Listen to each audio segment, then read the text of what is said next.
por lo menos con el contenido teórico de hoy.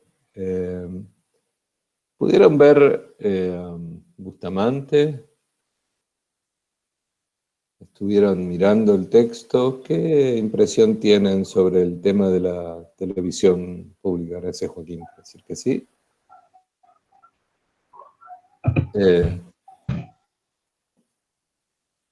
Sí, dice Santiago. Yo encontré la... Hola. Sí. Yo encontré, no sé si es por la idea de que estamos tratando, anteriormente habíamos tratado con Pardo y actualmente estamos tratando con Bustamante, la misma línea por ser procedentes de España, pero encontré la misma crítica con respecto a la industria de audiovisual y con respecto al énfasis de que todo gira en torno a la economía, como que si bien todo es un negocio de creatividad y que de distintas cosas que la publicidad mueve mucho y financia varios proyectos televisivos, principalmente las cosas que han pasado en España, todo gira en torno a la plata y si no hay sustento para poder solventar todas las cosas que van generando el movimiento, es como que es prácticamente indispensable poder continuar un proyecto televisivo o mismo sin poder tener las ganancias que ese mismo efectúa. Sí, pero aparte al mismo tiempo decía que como que el Estado, incluso si es un Estado, no sé, liberal como en Estados Unidos, como que siempre va a cumplir un rol fundamental en Totalmente. eso. Como que con las revoluciones que tiene ya está intercediendo un montón y al final va a ser responsabilidad de él lo que se pasa y no se puede separar al Estado del sistema televisivo. El tema es que cuando el Estado se mete, tiene que tener en cuenta cómo funciona el mercado porque si no va a quedar en la quiebra. Totalmente. Yo les hago una pregunta. Sí. ¿Quién es el dueño o quiénes son los dueños de los canales o medios de comunicación transportados por la radiofrecuencia? Depende de qué medio. Por ejemplo, en el caso de América está Daniel Vila, que es un empresario mendocino.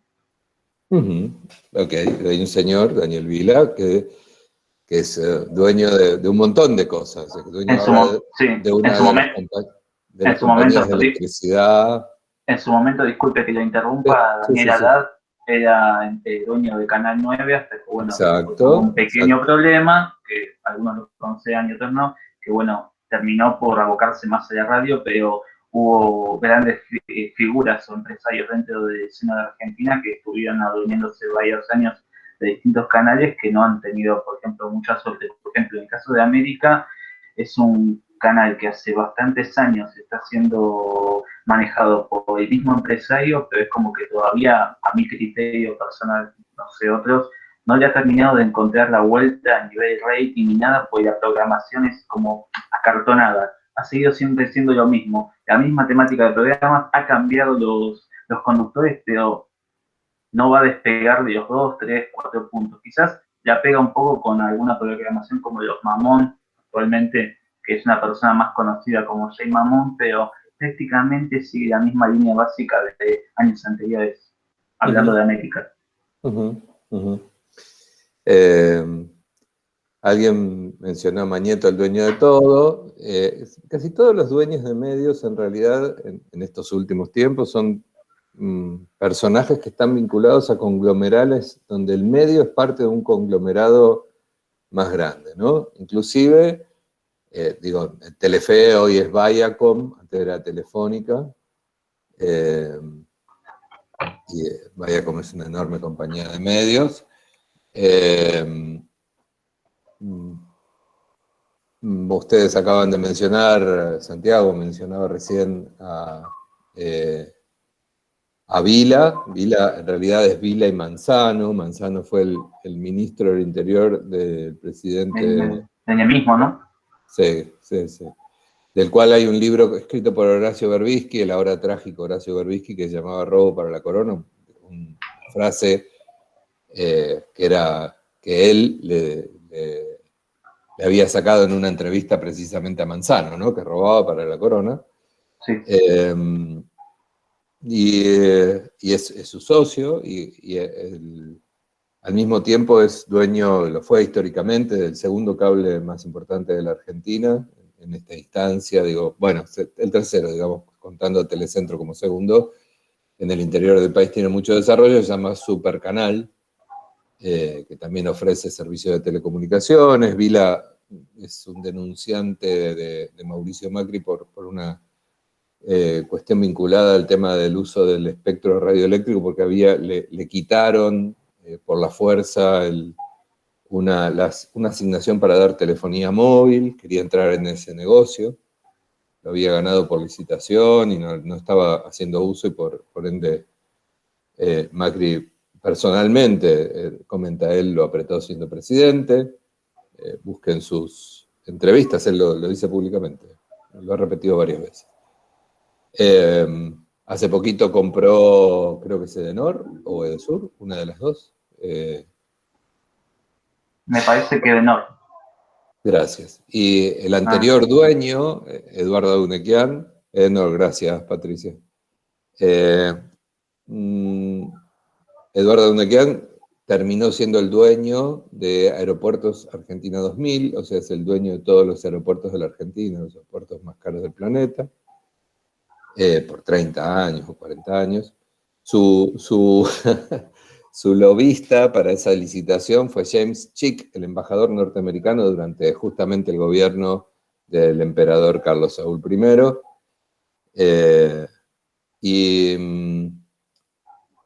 Bueno, nada, lo que quiero decir, estos dueños son todas figuras importantes del mundo de los negocios y la política, donde se mezcla negocio, política, comunicación, es toda una zona gris.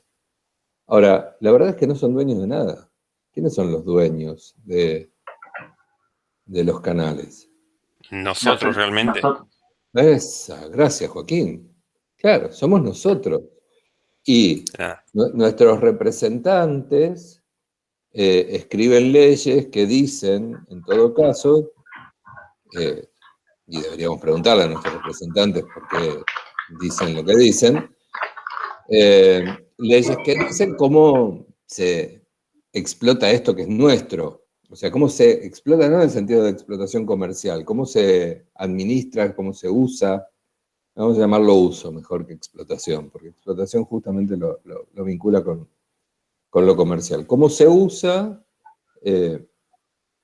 ¿Han ido a Uruguay? La principal compañía telefónica, tanto telefonía antigua como, sí, Antel o Telcel, exacto. Es pública, no hace falta irse a Canadá para ver que la televisión pública funciona, o a Inglaterra para hablar de la televisión pública. Digo, no es necesariamente la decisión del legislador. Ustedes saben que las leyes se determinan en el Congreso, más allá de que este es un país presidencialista, y que el presidente obviamente tiene el derecho a la iniciativa de las leyes para llevarlas al Congreso y que sean votadas, y que bueno, que muchas veces se habla de un Congreso escribanía, que quiere decir, ese término quiere decir un Congreso que aprueba lo que le pide el Ejecutivo y punto. Pero, digamos, según nuestra Constitución, son nuestros representantes los que debaten cómo organizar la sociedad, y el resultado de ese debate, que se transforma en leyes, es lo que se aplica en las distintas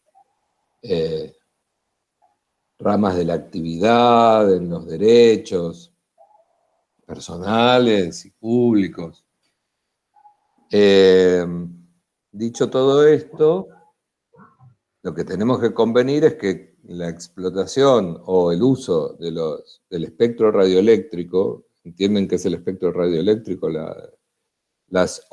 uso de las ondas que viajan por el aire, es una decisión tomada por legisladores, regulada por organismos generados por la ley, y que define que las cosas son de una determinada manera, y nadie dice que no se puedan cambiar, en especial porque los dueños somos nosotros.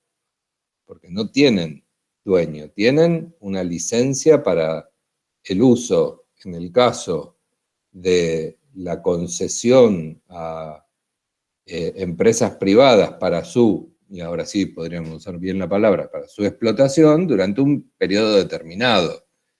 Pero como es nuestro, es de todos, nosotros podemos decir, che, mira, la verdad es que por necesidad y urgencia consideramos que vamos a dar caducidad al uso de tu licencia y te pagaremos la compensación económica correspondiente por no haberte permitido explotar esa, como te prometimos, 20 años,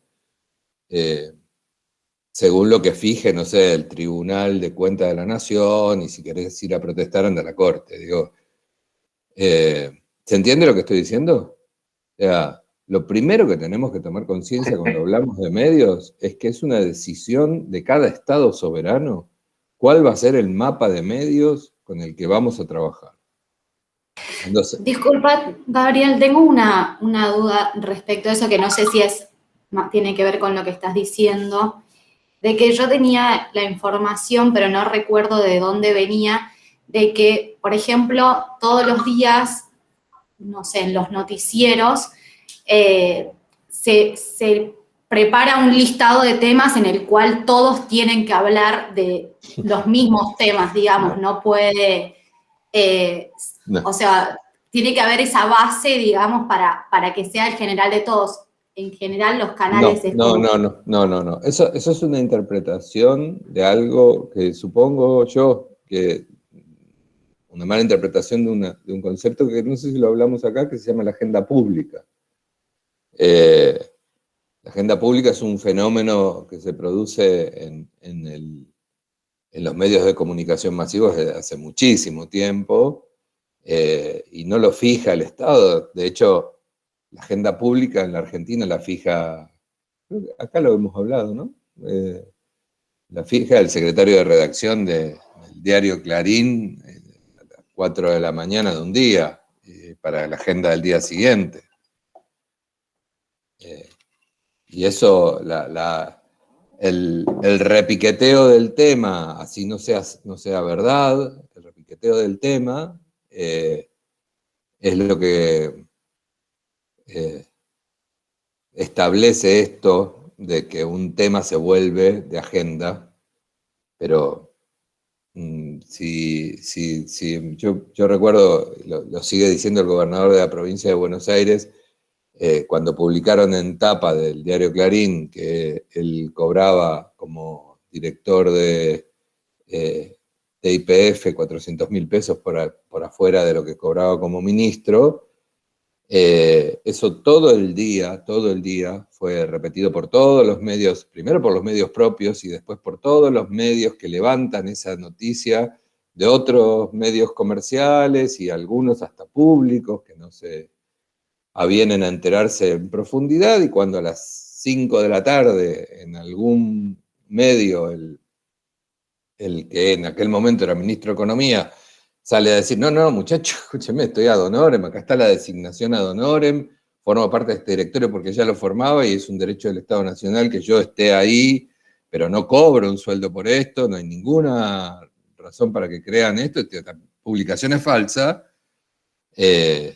ya es tarde, la agenda pública se comió el tema y todos quedamos con la idea de que el ministro... salvo los que después seguimos las noticias y nos interesamos, que somos una población, un porcentaje menor de la población. Digo, me estoy mezclando temas, ¿no? Pero básicamente este fenómeno que vos estás transmitiendo, Eugenia, ¿no? Es una interpretación de lo que es la agenda pública. Y no puede ser... habla. Sí, no puede ser que en realidad a lo que se estaba refiriendo es que sé que hoy no pasa, ¿no? Pero la idea de agencia de noticias, como sería Telam, digamos, antes no funcionaba un poquito así, como una centralización de agenda. Sí, la agencia fue, históricamente, las agencias están prácticamente todas cerradas en el mundo, yo las sigo a muchas de ellas en Twitter, se las recomiendo, porque siguen trabajando algunas privadas y públicas. Las agencias de noticias son empresas que le brindan servicios a los medios. Pasa que desde que existe Internet, las agencias de noticias perdieron mucho negocio, per se, y aparte hoy hablan los propios protagonistas. Alberto Fernández escribe en Twitter y lo leemos todos simultáneamente. El señor de la agenda, el señor de la agencia, el periodista que está a punto de salir al aire de un noticiero. O sea, todos lo leemos en forma directa y eso le quita valor a la agencia que antes se encargaba de hacer investigaciones, de conseguir información, de chequear información, y hoy tienen un rol complejo. Podemos decir sí, que la agenda pública está, no sé si decir guionada, pero está directamente vinculada a la ideología política de cada canal. No. Yo creo que hay muchos actores en la agenda pública y a veces podemos lograr colar, Santiago, para nuestra esperanza, digamos, que en la agenda pública ingresen temas que no estaban esperados. Digo, por ejemplo, Ni Una Menos y el Movimiento Verde del 2018 al presente, ponele, o 2017, no me acuerdo exacto cuándo arrancó, entró a la agenda pública, aunque los dueños de los medios no hubieran querido. Digo, o sea, los dueños de los medios son bastante conservadores y no era un tema que querían que entrara a la agenda. Pero fue tal el ruido que produjo que era inevitable sumarlo a la agenda. Mirá, hay un caso muy interesante para ver que es en el Bicentenario. ¿Cuál fue la actitud de intento de quebrar la agenda pública del Grupo Clarín? Yo trabajé en el Bicentenario, Ceci también, así que lo tenemos muy presente. Los días previos a los días del festejo principal, del 9 de julio, durante más de una semana, se encargaron de decir, no vayan al centro, están poniendo estructuras por todos lados, es un lío bárbaro, eviten el centro, no vayan al centro, centro es no hay que ir, y eso se fue incrementando en la medida que iban pasando los días y se acercaba la fecha del evento. Ahora, fue espontáneamente tan masivo, tan grande, tan fuerte, tan replicado por todos los demás, que la mitad del primer día de eventos tuvieron que cambiar la línea editorial y decir, che, qué bueno esto del Bicentenario, cuánta argentinidad, y borrar todo lo que habían dicho previamente. O sea, no necesariamente la agenda la imponen los que tienen mucho, pero la mayoría de las veces sí, Santiago, la agenda nos escribe. Y responde a intereses. Siempre hay que leer a qué intereses responde la agenda pública escrita por los medios privados, básicamente. Yo le hacía esta salvedad porque no sé si muchos ven noticiero, no hablo de los oficialistas o opositores o viceversa, pero a mí me gusta ver distintos tipos de noticiero. Puede ser C5N, Crónica, TN o cualquiera, como para ver. Y te das cuenta con qué énfasis o con cuánto tiempo, no estoy con un celular o ahí controlando, pero te das cuenta visualmente cuando estás viendo la noticia, cuánto tiempo le dedican a tal noticia y cuánto tiempo le dan por arriba. Por eso le decía a usted el tema de la ideología de cada canal, si prevalece más a la hora de información, porque es como que uno ve que le dan más trascendencia a algunos temas que a otros, si bien la agenda muestra que todos tienen que hablar lo mismo. Sí, mira, yo creo que hace mucho tiempo es un tema, no sé si es ideológico solamente, es un tema de poder y de negocios, digamos. Hace mucho tiempo, por ejemplo, que el Grupo Clarín es parte, con el diario La Nación, de negocios en el sector agropecuario, porque son los organizadores de la principal exposición agropecuaria de la Argentina y tienen intereses en ese sector muy fuertes. Y ambos tienen dos suplementos referentes para el sector. Los días sábados sobre temas de campo. Entonces, no van a hablar mal de las empresas sojeras, no van a hablar mal de, o sea, no van a hacer ningún batuque con el tema de los puertos y ahora la hidrovía, no van a hablar mal de los transgénicos, no van a hablar mal de los, qué sé yo, de la desertificación producto de la sobreexplotación de los territorios. No lo van a mencionar. No lo van a mencionar porque, o el corrimiento de los pueblos originarios, salvo que sea jugando una interna como la de Infran, digamos. Si es Infran el que corre a un pueblo originario, está todo mal.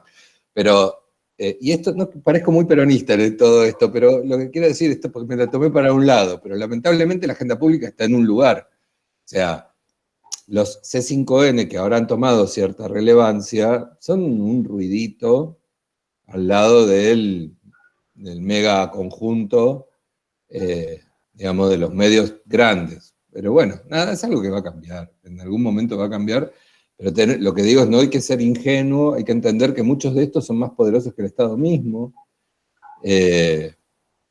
Un solo dato que digo, para que aquellos que hablan de la antinomia, Estado, sector privado, las corporaciones, de las cuales muchas de ellas tienen adentro medios de comunicación, las grandes corporaciones, ya hace 21 años, desde el año 2000,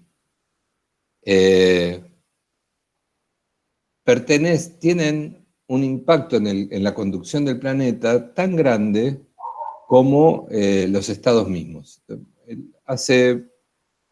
Desde el año 2000, no me acuerdo si es del 2000 o del 2001, el listado de los productos brutos del PBI, ¿sí? El Producto Bruto Interno, del PBI de los países, había una escala de los 100 PBI más grandes del mundo. En ese año, el 51 de los 100 ya eran empresas y no países. Y entonces, cuando estamos discutiendo estas cuestiones, estamos discutiendo factores de poder donde, de verdad, algunos conglomerados le imponen a los países condiciones, como por ejemplo el modelo de televisión, o el sistema de explotación de Internet, o la tecnología con la que vamos a aplicar el 5G, el 6G, o la línea de investigación que podemos tener o no tener en este país. La Argentina desactivó, en la época de Alfonsín, la Argentina tenía una larguísima historia en misilística. Argentina tenía, históricamente, por años, investigadores como del CONICET, muy prestigiosos, que habían logrado desarrollar un misil de 700 kilómetros de alcance, muy barato, que se llamó Cóndor. El Cóndor fue desactivado porque los conglomerados de los otros países le presionaron a Argentina y dijeron, mira, estás muy mal económicamente, vos querés seguir teniendo, bueno, listo, desarmá esto. Entonces no está, se nos impuso algo. Entonces esas son realidades, digo, no hay, son hechos fácticos, digamos, acá no hay sujeto a la interpretación. Si quieren, digamos, noticia. Después vemos cómo la interpretamos, si quieren, pero son hechos. Argentina tuvo que desactivar eso en un stand-by. Bueno, entonces, lo que digo es, el lugar que nosotros, la decisión, el formato que tenemos de medios, y por ende, el resultado de la construcción de la realidad en la que vivimos, es una decisión del Estado. Voy a compartir un cachito de pantalla para hablar de Bustamante un rato.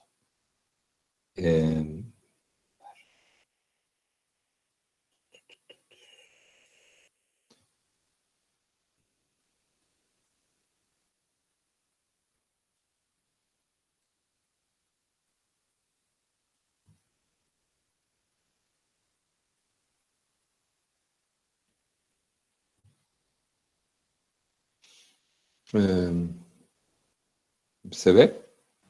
Sí, se ve. Bien. Se ve, sí. Bárbaro. Sí, se ve.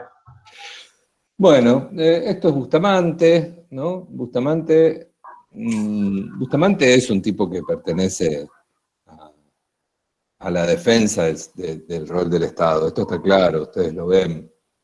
Y escribe esto en los años 80 del siglo pasado, que es el momento en que se instala con fuerza en la política internacional el modelo neoliberal. Margaret Thatcher, Ronald Reagan son sus principales representantes, la caída del muro de Berlín, el desmembramiento de la Unión Soviética, el fin del bloque socialista, son los hechos de la época. En ese contexto, en Europa Occidental, las televisoras públicas fueron fuertemente agredidas por el avance de los políticos representantes del neoliberalismo. Y Bustamante, un teórico de la televisión, que escribe hasta el presente, sale a teorizar sobre esta cuestión para dejar claro qué está en discusión. Con lo cual no es un texto ingenuo, es un texto que claramente está a disposición de defender la existencia y la fortaleza del sistema público. Algo que en ese momento no estaba de moda, por otro lado.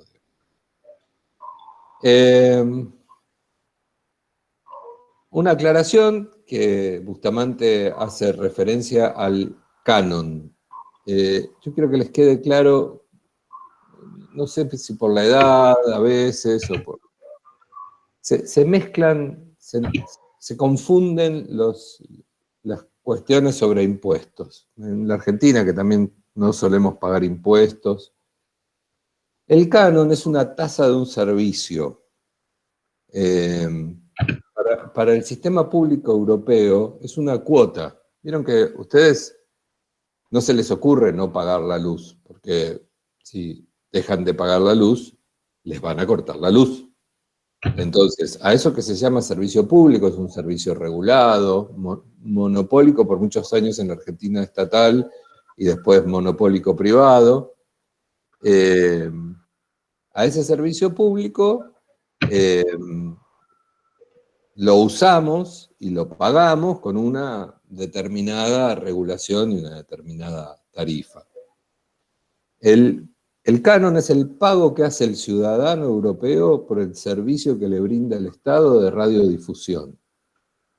Tiene distintas modalidades de pago, pero en principio es lo que aquí dice un impuesto directo, regresivo, dice, porque en general la aplicación en toda Europa hace que se pague la misma cuota, no importa a qué segmento social pertenezcas. No es como si fuera un uso medido del espectro radioeléctrico, imagínenselo, es difícil, digamos, sería imposible de hacer técnicamente. Pero si mirás poquita televisión, pagás poquito, y si mirás mucha televisión, pagás mucho, o si sos rico, pagás más por el impuesto de la televisión, y si sos pobre, pagás menos. No, se paga un monto fijo, y eso hace que sea un impuesto injusto, porque, digamos, no, aquellos que menos tienen pagan lo mismo que aquellos que más tienen.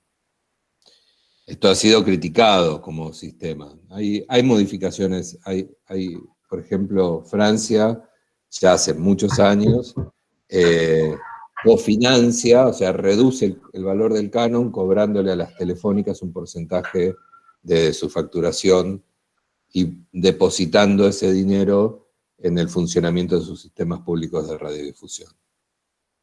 O España, que ha obligado a autofinanciar a su propia televisión. Después discutimos sobre eso. Bien.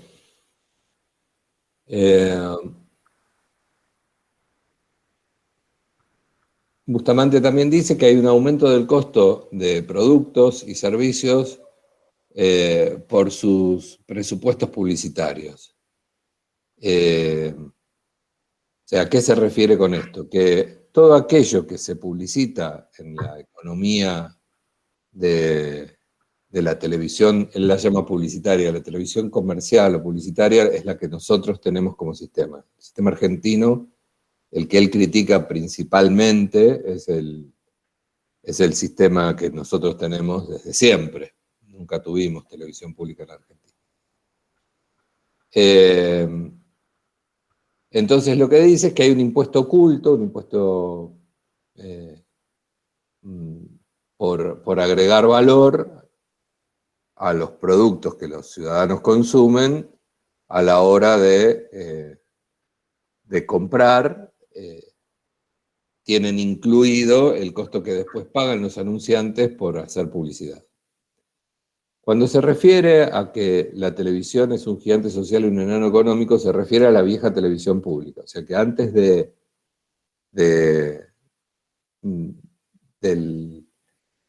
la entrada de la televisión comercial en el sector europeo, la televisión pública, que era enorme, él hace una muy interesante observación de que la enorme adopción de televisión pública, la televisión entra a Europa cuando está terminando la Segunda Guerra Mundial, y después, digamos, a partir de ese momento.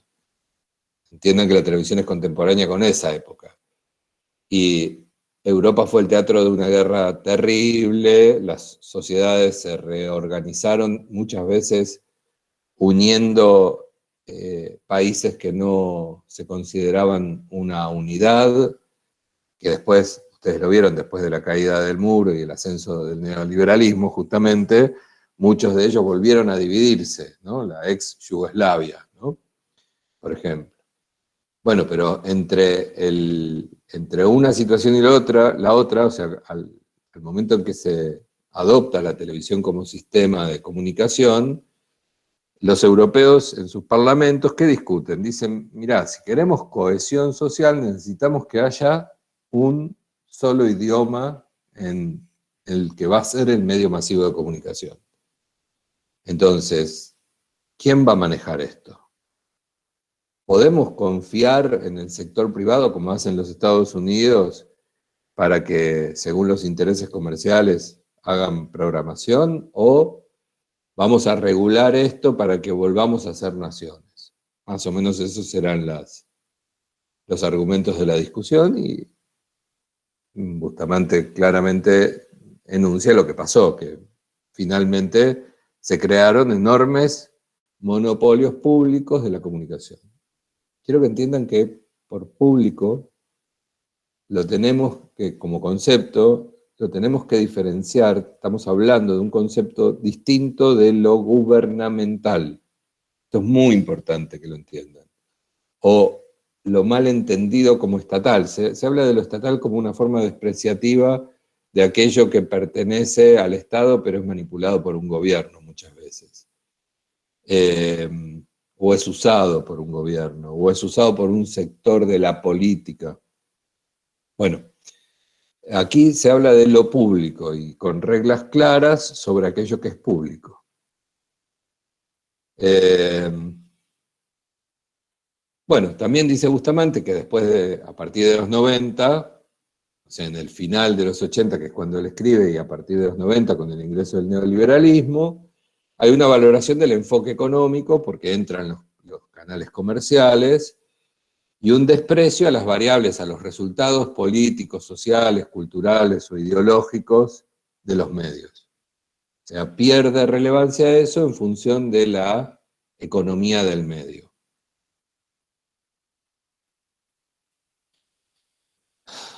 Esto lo digo yo, lo dice Bustamante también. El sistema de televisión de cada país es el resultado del arbitraje del Estado. O sea, es el Estado, o sea, el que va a definir qué clase de formato tiene la comunicación pública. Bien, perdón, salté una. Bueno, esto lo vamos a ver en otra presentación, pero básicamente la televisión tiene dos modelos de la televisión tradicional, ¿no? la televisión directa al hogar, o televisión de pago, el cable, el satélite, y la televisión abierta, que es la que se transmite por radiofrecuencia, que es mucho más regulada, tiene dos modelos. El que conocemos como televisión pública y el que conocemos, según Bustamante, como televisión publicitaria, o nosotros conocemos como televisión comercial, o los norteamericanos llaman broadcasters. Es lo mismo. Emisores financiados con la venta de avisos comerciales. Y supuestamente un servicio gratuito para el usuario. La televisión abierta es un conjunto de emisiones. Esto lo voy a saltearlo porque cartas vinculadas a eso. ¿Qué más? Hay alguien que dice VJ, une casi todo lo existente en audiovisual. Bien, el VJ. Vender NFT. Me perdí. ¿Qué es eso? Busca a Gaby, te va a interesar. Ajá. ¿Me va a interesar? ¿Qué me estoy perdiendo?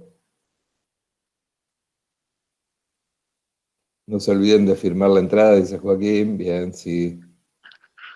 Ah, pero está estallado el campus. Gabriel, antes Sí. tiré un datazo ahí en el chat, lo digo por acá porque no sé si alguno lo leyó. A ver, Estabas datazo. hablando de Bizarrap, que hay una chica que hizo nuestra carrera y trabaja como directora de arte para Visa, o por lo menos varios de los últimos videoclips. Dejo el Instagram ahí si a alguno le interesa. Qué bien. Recopado los pedazos. Datazo. A ver. Ahí dejo Rocío, sí. Sí. Ahí dejo en el chat también el link a un video de YouTube que explica lo del NFT, el blockchain, y etcétera, etcétera, etcétera. Es esta venta que se está haciendo ahora encriptada, digamos. Bien, gracias.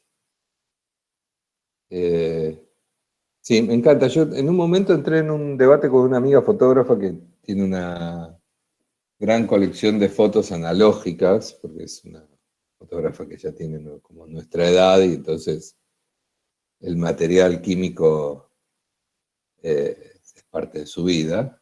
Yo decía, debería vender la foto y el negativo pegado atrás como obra única, que es más o menos el mismo concepto. Y me parece que eso le daría mucho valor a la pieza fotografiada. Le sumaría valor. Entonces yo remato la única copia y el negativo pegado atrás y listo, nadie más lo va a poder tener, pieza única.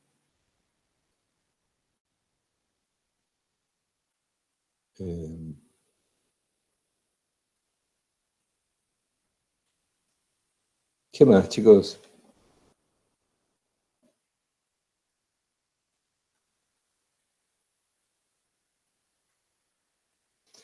Gracias, Delphi, también que puso el chat de WhatsApp. Nosotros no estamos, no queremos estar en el chat de ustedes.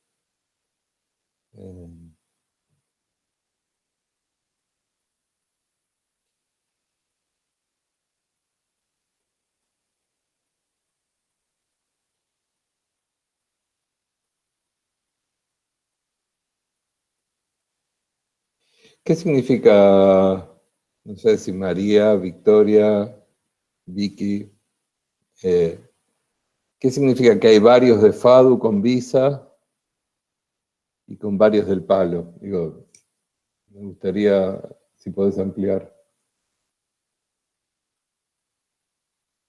Hola, ¿se escucha? Estoy en la calle, claro. no sé si se escucha bien. Se escucha bien. No, perfecto. Hay mucha gente que está con Bizarrap, hay otra productora que se llama Anestesia, que también es mucha gente de FADU que está en la productora y la están rompiendo.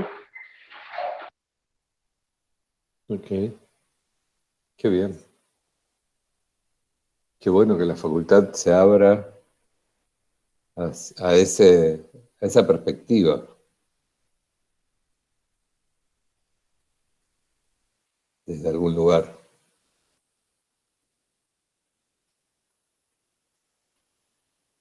Deberíamos invitar a ese equipo, sí, sin duda, Guada. Vos lo dijiste, ¿no? Recién. Sí, sí. No sé, no tengo ningún contacto, pero ahí me pongo a investigar. Dale. Guada, ¿vos sos actriz? No. Ah, entonces hay una actriz como vos, Guada. ¿Vos decís? Después Yo sí la voy a investigame, a ver buscar, quién es. la voy a buscar y la voy a mostrar y van a ver que es igual a Guada.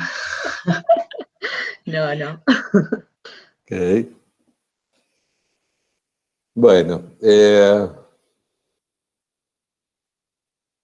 ¿quieren que arranquemos? Por lo menos con el contenido teórico de hoy. ¿Pudieron ver Bustamante? ¿Estuvieron mirando el texto? ¿Qué impresión tienen sobre el tema de la televisión pública? Gracias, Joaquín, por decir que sí.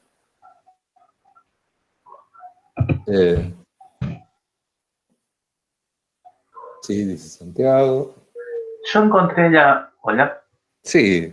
Yo encontré, no sé si es por la idea de que estamos tratando, anteriormente habíamos tratado con Pardo y actualmente estamos tratando con Bustamante, la misma línea por ser procedentes de España, pero encontré la misma crítica con respecto a la industria de audiovisual y con respecto al énfasis de que todo gira en torno a la economía, como que si bien todo es un negocio de creatividad y que de distintas cosas que la publicidad mueve mucho y financia varios proyectos televisivos, principalmente las cosas que han pasado en España, todo gira en torno a la plata y si no hay sustento para poder solventar todas las cosas que van generando el movimiento, es como que es prácticamente indispensable poder continuar un proyecto televisivo o mismo sin poder tener las ganancias que ese mismo efectúa. Sí, pero aparte al mismo tiempo decía que como que el Estado, incluso si es un Estado, no sé, liberal como en Estados Unidos, como que siempre va a cumplir un rol fundamental en eso. Como que con las revoluciones que tiene ya está intercediendo un montón y al final va a ser responsabilidad de él lo que se pasa y no se puede separar el Estado del sistema televisivo. El tema es que cuando el Estado se mete, tiene que tener en cuenta cómo funciona el mercado porque si no va a quedar en la quiebra. Totalmente. Yo les hago una pregunta. Sí. ¿Quién es el dueño o quiénes son los dueños de los canales o medios de comunicación transportados por la radiofrecuencia? Depende de qué medio. Por ejemplo, en el caso de América está Daniel Vila, que es un empresario mendocino.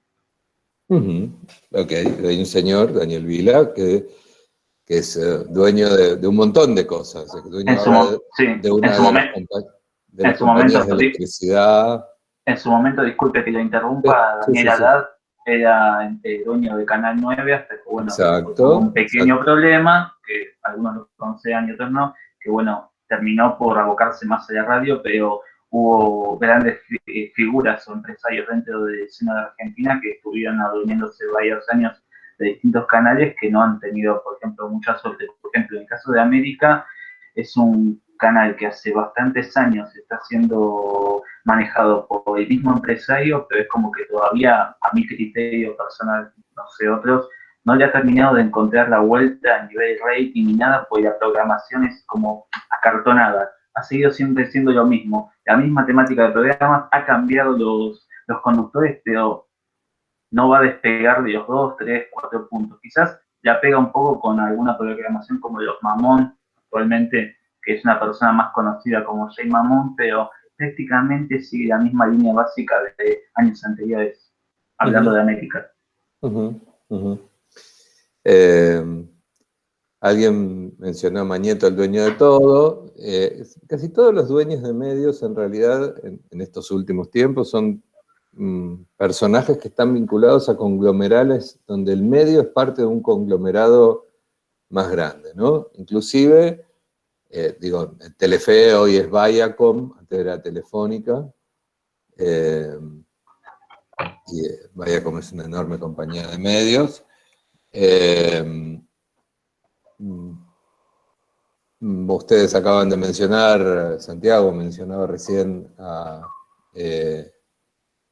Vila. Vila en realidad es Vila y Manzano. Manzano fue el ministro del Interior del presidente. El mismo, ¿no? Sí. Del cual hay un libro escrito por Horacio Berbisky, el ahora trágico Horacio Berbisky, que se llamaba Robo para la Corona, una frase que él le había sacado en una entrevista precisamente a Manzano, ¿no? Que robaba para la Corona. Sí. Y es su socio, y al mismo tiempo es dueño, lo fue históricamente, del segundo cable más importante de la Argentina, en esta instancia, el tercero, digamos, contando a Telecentro como segundo. En el interior del país tiene mucho desarrollo, se llama Supercanal, que también ofrece servicios de telecomunicaciones. Vila es un denunciante de Mauricio Macri por una cuestión vinculada al tema del uso del espectro radioeléctrico, porque le quitaron por la fuerza una asignación para dar telefonía móvil, quería entrar en ese negocio, lo había ganado por licitación y no estaba haciendo uso, y por ende Macri personalmente, comenta él, lo apretó siendo presidente. Busquen sus entrevistas, él lo dice públicamente, lo ha repetido varias veces. Hace poquito compró, creo que es Edenor o Edesur, una de las dos. Me parece que Edenor. Gracias. Y el anterior dueño, Eduardo Dunequian, Edenor, gracias, Patricia. Eduardo Dunequian terminó siendo el dueño de Aeropuertos Argentina 2000, o sea, es el dueño de todos los aeropuertos de la Argentina, los aeropuertos más caros del planeta, por 30 años o 40 años. Su lobista para esa licitación fue James Chick, el embajador norteamericano durante justamente el gobierno del emperador Carlos Saúl I.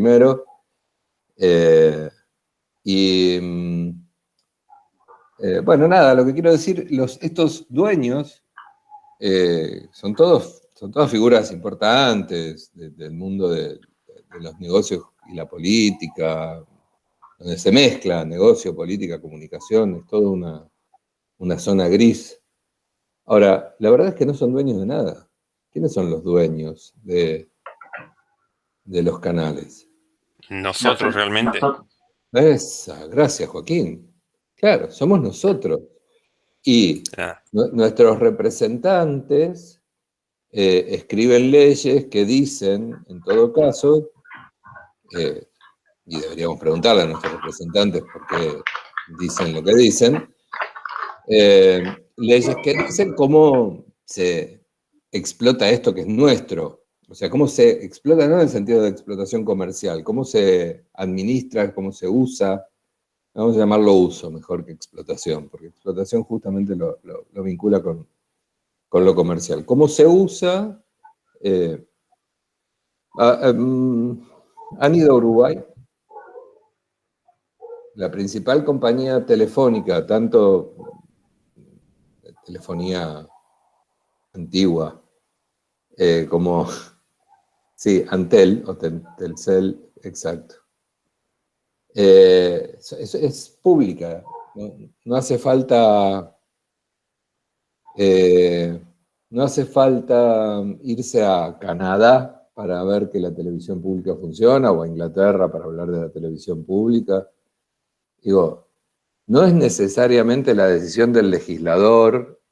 Ustedes saben que las leyes se determinan en el Congreso, más allá de que este es un país presidencialista, y que el presidente obviamente tiene el derecho a la iniciativa de las leyes para llevarlas al Congreso y que sean votadas, y que bueno, que muchas veces se habla de un Congreso escribanía, que quiere decir, ese término quiere decir un Congreso que aprueba lo que le pide el Ejecutivo y punto.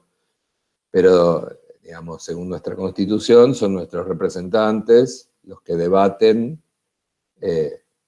cómo organizar la sociedad, y el resultado de ese debate, que se transforma en leyes, es lo que se aplica en las distintas ramas de la actividad, en los derechos personales y públicos. Dicho todo esto, lo que tenemos que convenir es que la explotación o el uso del espectro radioeléctrico, ¿entienden qué es el espectro radioeléctrico? El uso de las ondas que viajan por el aire, es una decisión tomada por legisladores, regulada por organismos generados por la ley, y que define que las cosas son de una determinada manera, y nadie dice que no se puedan cambiar, en especial porque los dueños somos nosotros, porque no tienen dueño, tienen una licencia para el uso, en el caso de la concesión a empresas privadas para su, y ahora sí podríamos usar bien la palabra, para su explotación durante un periodo determinado. Pero como es nuestro, es de todos, nosotros podemos decir, che, mira, la verdad es que por necesidad y urgencia consideramos que vamos a dar caducidad al uso de tu licencia, y te pagaremos la compensación económica correspondiente por no haberte permitido explotar esa, como te prometimos, 20 años, según lo que fije, no sé, el Tribunal de Cuentas de la Nación, y si querés ir a protestar, anda a la Corte. Digo, ¿se entiende lo que estoy diciendo? O sea, lo primero que tenemos que tomar conciencia cuando hablamos de medios es que es una decisión de cada Estado soberano cuál va a ser el mapa de medios con el que vamos a trabajar. Entonces, disculpa, Gabriel, tengo una duda respecto a eso, que no sé si tiene que ver con lo que estás diciendo, de que yo tenía la información, pero no recuerdo de dónde venía, de que, por ejemplo, todos los días, no sé, en los noticieros, se prepara un listado de temas en el cual todos tienen que hablar de los mismos temas, digamos, no puede, no. O sea, tiene que haber esa base, digamos, para que sea el general de todos. En general, los canales... No. Eso es una interpretación de algo que supongo yo, que una mala interpretación de un concepto que no sé si lo hablamos acá, que se llama la agenda pública.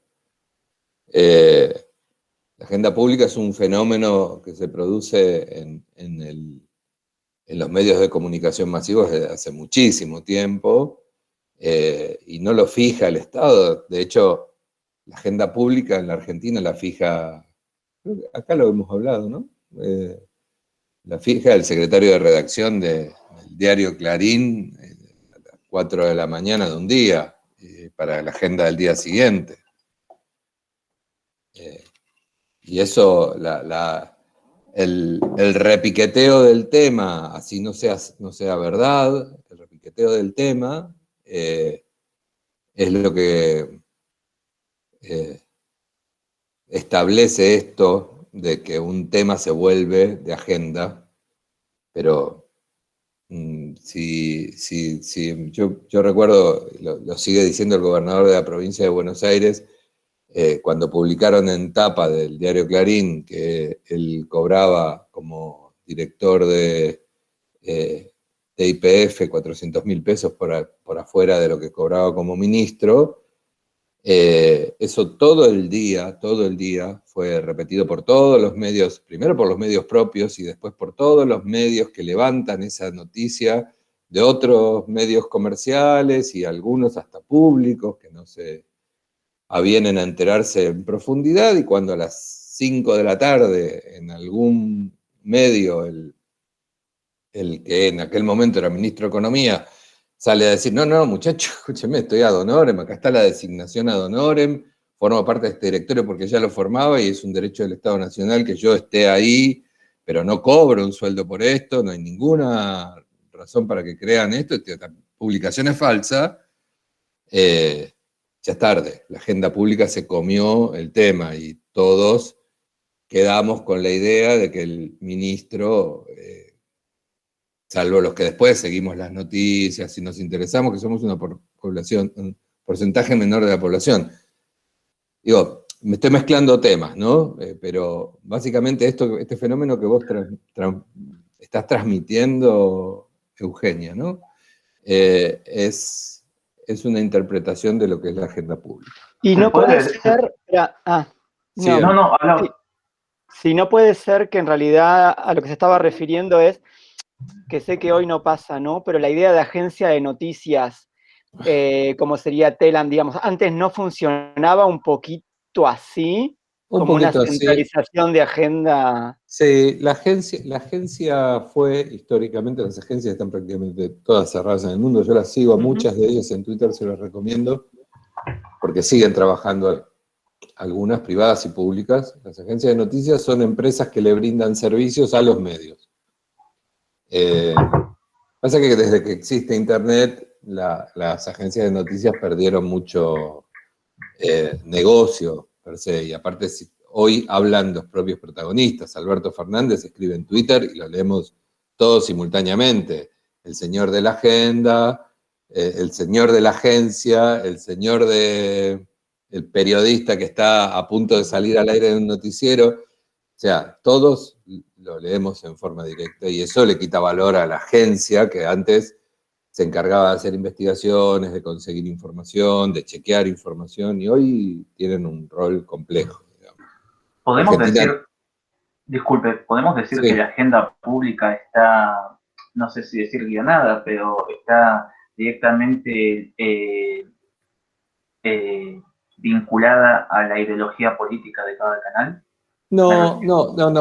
Yo creo que hay muchos actores en la agenda pública y a veces podemos lograr colar, Santiago, para nuestra esperanza, digamos, que en la agenda pública ingresen temas que no estaban esperados. Digo, por ejemplo, Ni Una Menos y el Movimiento Verde del 2018 al presente, ponele, o 2017, no me acuerdo exacto cuándo arrancó, entró a la agenda pública, aunque los dueños de los medios no hubieran querido. Digo, o sea, los dueños de los medios son bastante conservadores y no era un tema que querían que entrara a la agenda. Pero fue tal el ruido que produjo que era inevitable sumarlo a la agenda. Mirá, hay un caso muy interesante para ver que es en el Bicentenario. ¿Cuál fue la actitud de intento de quebrar la agenda pública del Grupo Clarín? Yo trabajé en el Bicentenario, Ceci también, así que lo tenemos muy presente. Los días previos a los días del festejo principal, de la 9 de julio,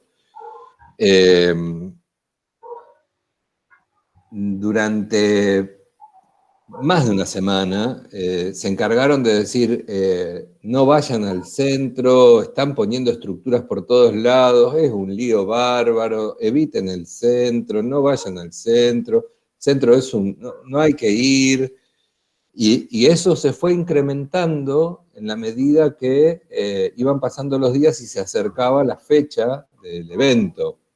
Ahora, fue espontáneamente tan masivo, tan grande, tan fuerte, tan replicado por todos los demás, que la mitad del primer día de eventos tuvieron que cambiar la línea editorial y decir, che, qué bueno esto del Bicentenario, cuánta argentinidad, y borrar todo lo que habían dicho previamente. O sea, no necesariamente la agenda la imponen los que tienen mucho, pero la mayoría de las veces